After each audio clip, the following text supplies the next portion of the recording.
Bene, ed eccoci qua allora per il nostro spazio dedicato alle elezioni regionali. Ci stiamo ormai avvicinando al voto. Ermanno, noi proseguiamo questo nostro percorso per presentare ai telespettatori quelli che sono i candidati alla presidenza del Veneto. Certo. Abbiamo dei candidati che naturalmente saranno il futuro del Veneto, quindi dipende dai nostri telespettatori che cosa sceglieranno. Quello che è importante è che vadano a votare, perché l'importanza è il consenso delle persone e la responsabilità naturalmente di chi poi viene votato e quali saranno i programmi per il Veneto. Il Veneto è una delle regioni più importanti d'Italia, è una delle più, diciamo, attive e di conseguenza ha bisogno di un sacco di cose. Purtroppo negli anni scorsi è stato, diciamo, trascurato quelle che erano le esigenze base del Veneto. Cosa vuol dire? Viabilità, vuol dire la sanità, perché è vero che il Veneto ha una sanità a livello italiano la migliore, però naturalmente bisogna mantenere anche le cose in funzione e questo sta crollando e così vale per molte altre attività, la didattica e tutto il resto. Quindi ci vuole un percorso prossimamente di impegno e per esempio le ferrovie, per esempio le autostrade che non sono sufficienti e tutta la viabilità, la piccola viabilità che crea problemi, ma non solo, ma anche crea dei cadaveri. Allora con noi abbiamo un rappresentante che ci spiegherà un attimo quali saranno le intenzioni sue se qualora venisse eletto e quale sarà il suo impegno nella regione.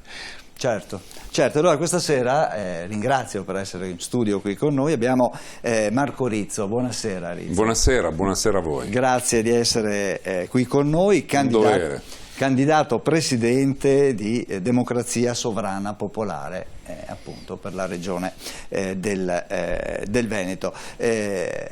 Ermanno, abbiamo già incontrato alcuni candidati, ecco, la figura di Marco Rizzo è una figura, diciamo, che arriva, tra virgolette, un pochino da un'altra regione. Abbiamo un candidato... Diciamo, vediamo un attimo il profilo di Marco Rizzo, okay, e poi entreremo nel merito, prego. Marco Rizzo, classe 1959, torinese di nascita, padre di 3 figli. Figlio di un operaio, si è laureato in scienze politiche a Torino mentre era studente lavoratore presso la Fiat e si è impegnato sin da giovane negli ambienti della sinistra operaia torinese. Negli anni '80 ha aderito al Partito Comunista Italiano e ne sarà segretario generale dal 2009. Europarlamentare dal 2004 al 2009, negli ultimi anni ha fondato il movimento Democrazia Sovrana e Popolare, di cui è coordinatore nazionale. Oggi si presenta come candidato alla presidenza della regione del Veneto. La proposta di Marco Rizzo punta a rompere con la politica tradizionale e dice: destra e sinistra hanno sempre mentito al popolo, noi faremo quello che diciamo. Il mio obiettivo è liberare il Veneto e renderlo veramente sovrano. Noi vogliamo lo statuto speciale per la regione Veneto e la riduzione del 10% di ogni tassa per l'intero quinquennio.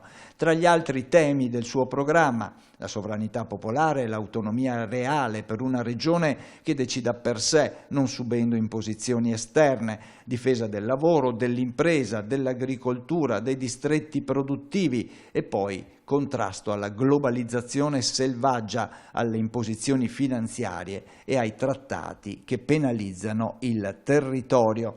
Alla vigilia del voto del 23 e 24 novembre prossimi, Rizzo si presenta come alternativa con un progetto per autonomia, sovranità, lavoro e impresa per il Veneto.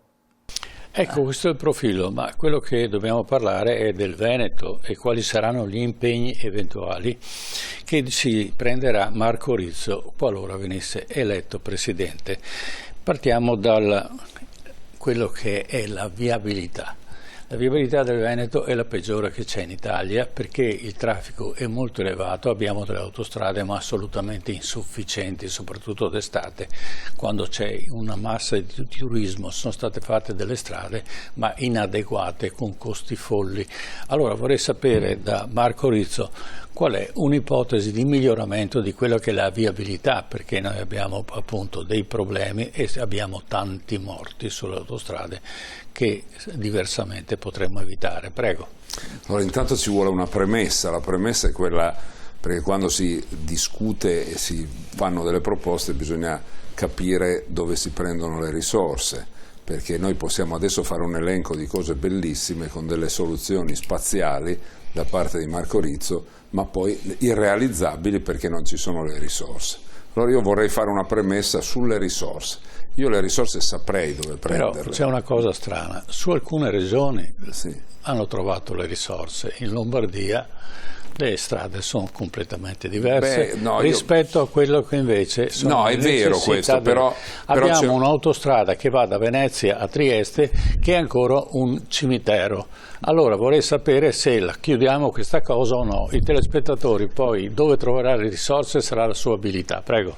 Sì, vabbè, allora lo dirò dopo dove le trovo. Comunque le elenco, sono banche, non soldi alle armi ed energia, perché le aziende energetiche italiane hanno fatto un sacco di soldi in questo periodo e devono contribuire al bene della nazione. Il Veneto è la seconda regione per importanza d'Italia, ha un agroalimentare che è tra i più importanti d'Europa, ha una piccola e media impresa che è tra le più importanti d'Europa, quindi siamo dentro.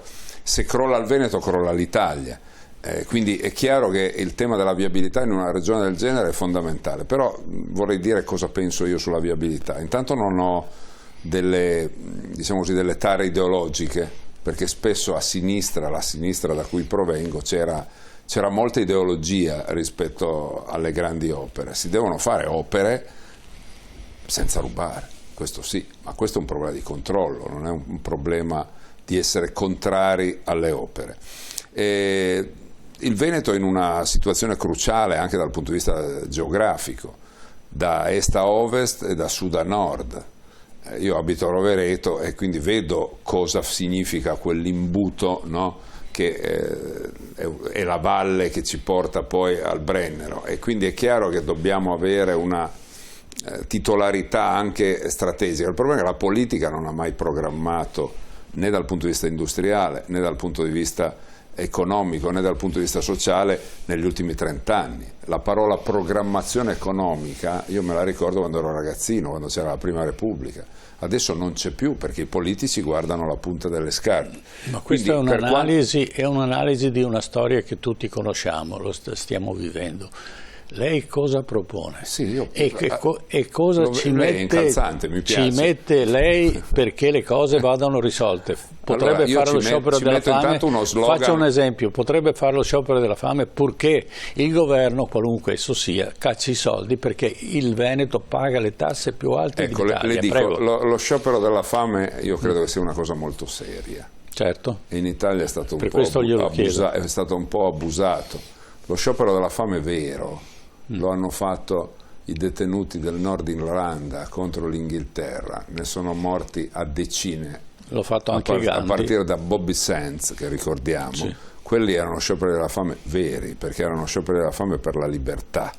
In Italia ogni 2x4 c'è uno che fa lo sciopero della fame e poi non ce n'è mai uno che muore, e quindi questi scioperi della fame sono stati un po' abusati.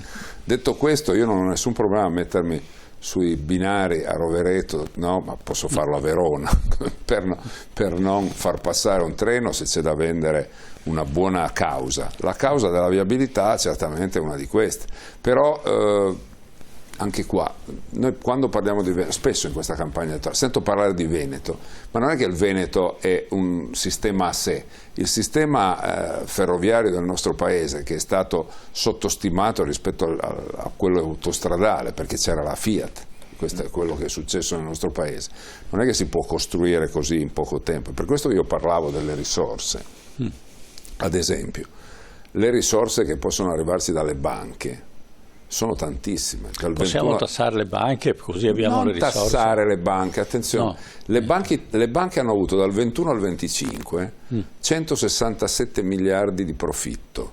Sì. Il governo adesso vuole, nella legge finanziaria attuale, vuole prendere 3 miliardi di anticipo della tassazione, cioè tu banca devi pagare tra un po', ti chiedo di anticiparmelo, ma è un topolino rispetto a una montagna. Il tema vero sarebbe di agire dicendo: ma scusate, noi abbiamo la piccola e media impresa che non ce la fa, abbiamo l'agricoltura che non ce la fa, abbiamo la viabilità, servono investimenti a lungo termine, le banche prendono in 4 anni quello che è 10 volte la legge finanziaria di quest'anno, perché la legge finanziaria, e hai un governo di centrodestra che chiede 3 miliardi, male, perché lo chiede solo come anticipo, malissimo. La sinistra cosa fa? Peggio. La sinistra dice: guardate, questi 3 miliardi di anticipo finiranno per finire sulle spalle dei correntisti, quindi non fate neanche quello. La dico a brutto muso, la destra fa schifo, la sinistra fa ancora più schifo, e per questo bisogna avere anche un'idea diversa proprio della politica, perché la politica, chi comanda quando le banche prendono 167 miliardi e la politica gliene chiede 3? Chi comanda? Le banche o la politica? Ma possiamo parlare dell'energia? Eni ed Enel, che hanno il 30% dello Stato ancora, ma gli amministratori delegati vengono decisi dal governo, hanno fatto negli ultimi 2 anni più di 20 miliardi di profitti. Le regolate, si chiamano Terna, Snam, Italgas, hanno fatto il 50% in più negli ultimi 2 anni, 50% in più dei profitti. Non gli chiedono una lira. Io ricordo la mia amica Giorgia Meloni che parlava al distributore, diceva: le accise, toglieremo le accise. Dal 26 con questa manovra finanziaria per il diesel c'è un'accisa in più, c'è una tassa in più. E allora il tema è andare da quelli che fanno l'energia e dire: dobbiamo dare dei soldi alla piccola e media impresa, perché sennò il consumo energivoro del nostro paese è fortissimo e la nostra piccola e media impresa crolla, e anche un po' i consumatori. Poi c'è l'ultimo capitolo, che è quello delle armi. Noi abbiamo dato 2 miliardi e mezzo di soldi all'Ucraina. L'Ucraina non è nell'Unione Europea, non è nella NATO, non si capisce perché dobbiamo dargli i soldi. Perché 2 miliardi e mezzo. Servono le guerre per far soldi. Ho fatto una cosa in più. Prego. Mi piace parlare con lei che dice queste cose, perché quando hanno fatto l'incontro tra Trump e Putin, io sono andato a vedere, perché controllo, guardo, approfondisco, sono andato a vedere le azioni di Rheinmetall, che è la nuova grande produttrice di armi in Europa, ma non ho mancato di guardare anche quelle di Leonardo, italiane. Calavano le azioni, cioè se i due parlavano di pace, poi non sono riusciti a farla evidentemente ancora, speriamo la facciano, le azioni delle fabbriche di armi calavano, ma io voglio che calino, perché se queste azioni vanno su vuol dire che c'è la guerra e muore la gente. E da lì si prendono un sacco di soldi, perché spendere 2 miliardi e mezzo di soldi, non solo in armi evidentemente, che abbiamo dato all'Ucraina, sarebbero stati trasporti. Se io avessi detto, possiamo dirla così, per rispondere poi alla sua domanda, perché qualcuno dice Rizzo butta la palla in tribuna, non dice. I 2 miliardi e mezzo di soldi all'Ucraina, che sono previsti anche successivamente, vanno bloccati e vanno tutti indirizzati alla viabilità, aggiungo io anche alla sanità. Però se prendiamo un po' di soldi dalle armi, un po' di soldi dalle banche, un po' di soldi dall'energia, riusciamo ad avere un tesoretto, chiamiamolo etto, considerate che le banche prendono 10 volte la legge finanziaria, per darvi un'idea, no? Forse possiamo fare davvero alcune cose e non stare a distinguere. Oggi sentivo che c'era una discussione in questo periodo sulla legge finanziaria: se uno è ricco, se guadagna 2.500 euro è ricco, non è ricco, ma cosa me ne frega, quando ci sono queste grandi masse di denaro, no? Da cui si può direttamente accedere. Certo, allora abbiamo un altro problema che è l'istruzione, e quindi ormai l'epoca è arrivata, la tecnologia è avanzata, la scuola non è adeguata alla didattica e all'insegnare come si usano le nuove tecnologie della comunicazione, che va dal telefonino, perché noi banalizziamo l'importanza del telefonino, addirittura lo colpevolizziamo, ma c'è, e i giovani non sanno usarlo e non c'è una etica e una morale nell'uso delle nuove tecnologie, e vediamo che vengono fuori. E non ci sono nemmeno leggi che regolano queste cose. Peraltro sta arrivando anche il grande mostro che è l'intelligenza artificiale. Che cosa si può fare perché a scuola incomincino a insegnare come si usano le nuove tecnologie, se no non abbiamo un futuro nella prossima generazione. Avremo solo delle vittime. Proviamo a dirla così, io sono per ribaltare il discorso scolastico, formativo del nostro paese oggi, perché spesso si va dietro, anche il suo discorso sulla tecnologia mi convince fino a un certo punto. Se noi focalizziamo l'attenzione dei nostri giovani sui processi innovativi che arrivano, intelligenza artificiale, innovazione tecnologica, ma anche penso distretti industriali innovativi che ci possono essere sul territorio, un ciclo di studi per prepararlo necessita di 1 anno, 2 anni, 3 anni di studio per capire se a Vicenza serve questo, se a Padova serve quest'altro, se nel Veneto serve quest'altro. Poi ci sono i 5 anni di tempo in cui gli studenti seguono quel corso. Alla fine sono passati 7-8 anni. Quando sono passati 7-8 anni, quella cosa per cui tu hai studiato non c'è più. Il microprocessore 1023 che tu studi all'inizio e dici allertiamo i nostri studenti per sapere usare quel tipo di telefono, quando è finito il ciclo di studi, quel telefono non c'è più. Allora cosa bisogna fare invece? Noi dobbiamo sviluppare, e invece la seconda parte della sua domanda era molto, secondo me, molto stringente, dobbiamo sviluppare la capacità di apprendere, cioè noi dobbiamo avere dei ragazzi che sanno leggere un libro, dobbiamo avere dei ragazzi che sanno leggere un manuale di istruzioni, perché nessuno di noi, qua presenti nello studio, no, legge il bugiardino, no, del cellulare. Provi, fai alcune prove. Noi abbiamo bisogno di persone che siano addestrate a poter seguire un corso di formazione. Il mondo cambia velocemente. Se tu vai dietro a tutte le cose, non riesci ad andarci dietro. Tu devi avere una criticità anche poi culturale, ma questo è il secondo aspetto, devi saper discernere.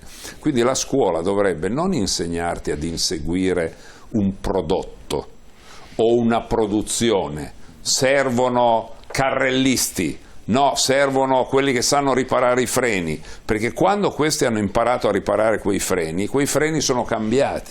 Abbiamo bisogno di gente che sappia usare la meccanica, che sappia usare il cervello rispetto alla tecnologia. Esagero, dovrebbero studiare il greco e il latino. No. Perché il greco e il latino aprono la mente nella capacità dello studio. Uno studente che studia greco e latino ha un metodo di studio più forte di uno che fa solo matematica.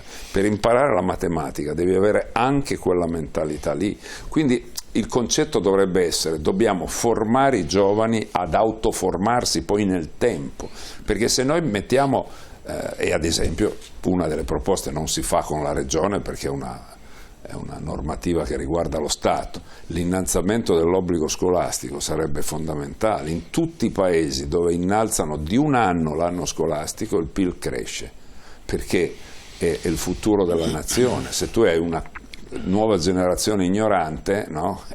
Quella nazione è destinata al declino, e infatti le nazioni nascenti, penso l'India ma anche la Cina, hanno investito molto sullo studio, molto. Se voi guardate il numero dei laureati indiani e cinesi, anche per la mole, diciamo, di quei paesi, è enormemente più alto di quello dell'Occidente, che sta soccombendo. Ma forse bisognerebbe vedere che percorso scolastico fanno i cinesi, i giapponesi e gli indiani, e forse potremmo anche imparare, perché noi siamo ancora nella didattica di Gentile.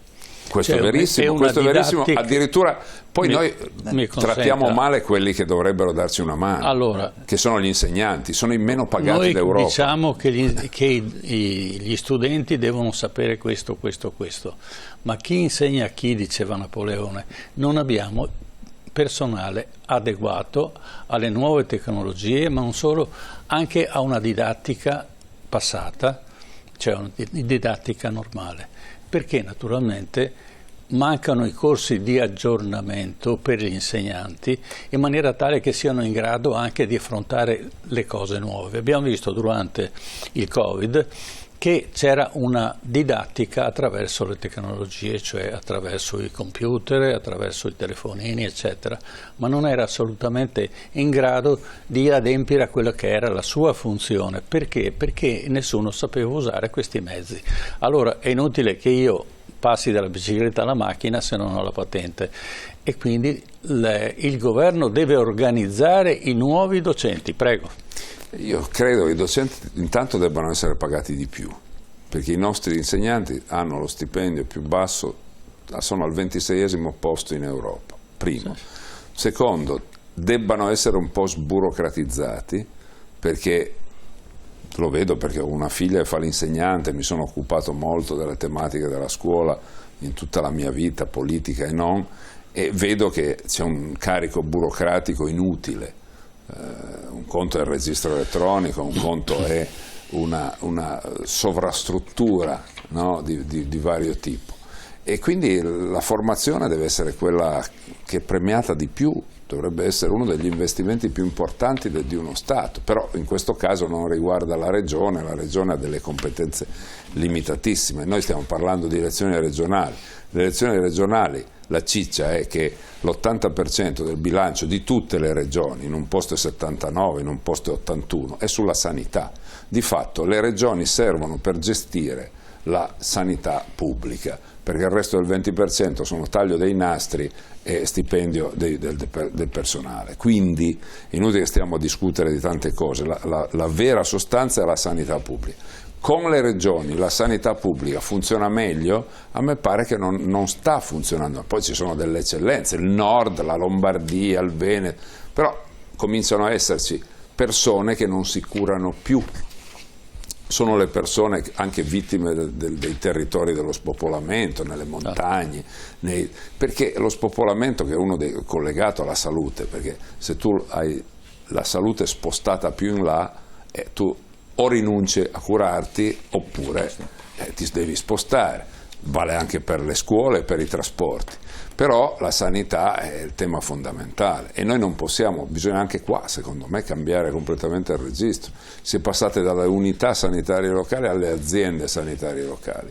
Il tema stesso della salute viene definito prestazione sanitaria. Io credo che debba essere un'altra cosa, perché la prestazione è una prestazione di tipo aziendale, ma il malato va curato, non è che se io sono in un'automobile, sono infartato e mi portano 80 km muoio, se mi portano a 40 mi salvano, e quindi non è che posso andare a vedere che c'è il limite per il pareggio di bilancio di regione o no e io muoio infartato. Ma non solo, non ci sono più medici che vogliono andare a lavorare negli ospedali, i medici di base sono anche... Non ci sono più infermieri che vogliono andare a lavorare perché è un fallimento. Qua si tratta di parlare di risorse, appunto, e anche lì torniamo a banche, energia. Cioè quando uno di noi è in coda... Allora passiamo all'altro aspetto. No, è in coda su una lista d'attesa e si trova un carro armato davanti, perché lei fa una prestazione sanitaria, dicono la farà tra un anno, e lei la fa tra un anno perché quei soldi per farla tra un anno sono dovuti al fatto che hanno speso per un carro armato, quindi uno si trova un carro armato davanti invece di fare una visita. Forse l'autonomia è una leva che può in qualche maniera aiutare a risolvere questi problemi. Sì, però l'autonomia, e questo è l'altro tema del Veneto, è stata, allora qua non voglio polemizzare con la Lega, però insomma la Lega ha governato la regione da tanto tempo, adesso governa il paese, addirittura da quando c'era Conte, quindi non è che c'è un terzo livello a Marte, c'è l'elemento del governo territoriale e l'elemento del governo nazionale. Quando governi tutte e due, se le cose non vanno, non è che sentivo il mio amico Stefani l'altro giorno, eravamo in uno dei rari dibattiti che ci hanno fatto fare assieme, e che diceva bisognerebbe, ma tu hai governato nazionalmente e regionalmente, quindi non è che puoi dire bisognerebbe. Poi so che il referendum è stato di fatto una presa in giro, il referendum sull'autonomia, ma il referendum sulle acque fatto dalla sinistra è la stessa roba, perché il referendum sulla pubblicizzazione delle acque è stato tradito da tutti i comuni di sinistra, perché il referendum è stato fatto in maniera massiccia, forse addirittura di più dei numeri dell'autonomia veneta, che mi pare abbia votato il 57%, poi abbia votato il 98% a favore. Le acque c'era ancora più gente, quindi con numeri ancora più gravi. Se ne sono fregati. C'è stato il referendum sulle acque, se ne sono fregati. C'è stato il referendum sull'autonomia, se ne sono fregati. In questo caso una volta la sinistra, una volta la destra, se ne sono fregati. Io faccio questo ragionamento, l'ho detto anche esplicitamente, senza una sovranità, la mia proposta è questa: senza sovranità del paese non si può avere autonomia del Veneto. Sarebbe come entrare in un palazzo. Se lei entra in un palazzo, si chiama Italia, e non ha la chiave per il portone principale, non può arrivare ad aprire il suo alloggio, no, il suo appartamento con la chiave Veneto, primo. Quindi bisogna riprendere in mano la sovranità del paese e non avere il Fondo Monetario Internazionale, la Banca Centrale che decidono per noi, primo. Secondo me si tratterebbe, nel nostro programma, nel programma di Marco Rizzo, c'è avere uno statuto speciale, perché ce l'ha il Friuli Venezia Giulia di qua, ce l'ha il Trentino Alto Adige di là.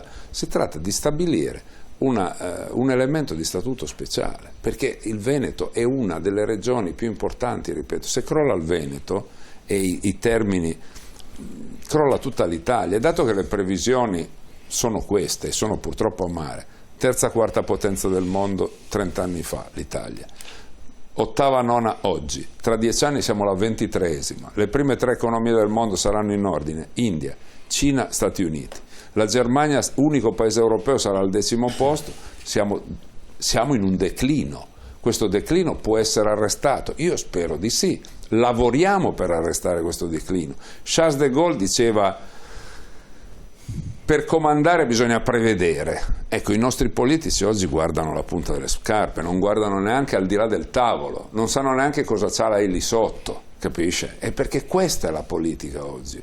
È una politica totalmente sottomessa alla grande economia, sottomessa alla grande finanza, una politica che si scontra fintamente tra destra e sinistra, tra fascismo e antifascismo 80 anni dopo. Io lo dico con un giudizio storico severo sulla storia italiana, ma non è che possono venirmi a parlare del fascismo adesso, 80 anni dopo. Negli anni 70 ero un ragazzino, noi rossi ci siamo ammazzati coi neri e vicendevolmente, c'era il potere che rideva. Farlo 50 anni dopo ancora è una follia. Eppure quando ci sono le elezioni si parla di fascismo, antifascismo, di destra e sinistra. Noi dovremmo parlare di sotto contro sopra, di popolo contro le elite che davvero governano il mondo. Se noi non capiamo questo e non uniamo, nel Veneto c'è il ceto medio produttivo che precipita verso il basso, agricoltori, commercianti, professionisti, piccola e media impresa. Vogliamo unire e spiegare che queste sono le forze del lavoro assieme ai lavoratori? Se mettiamo tutto assieme, il 95% che unisce contro, le dico una cosa, le tasse. Ci sono le multinazionali, vengono nel nostro paese e non pagano le tasse. Allora, se tu c'hai un albergo in Veneto, devi passare attraverso Booking.com. Booking.com non ha la proprietà di nessun albergo e ti mette il 20% in più per stare sulla classifica di Google. Se non sei su Booking.com, il tuo albergo chiude.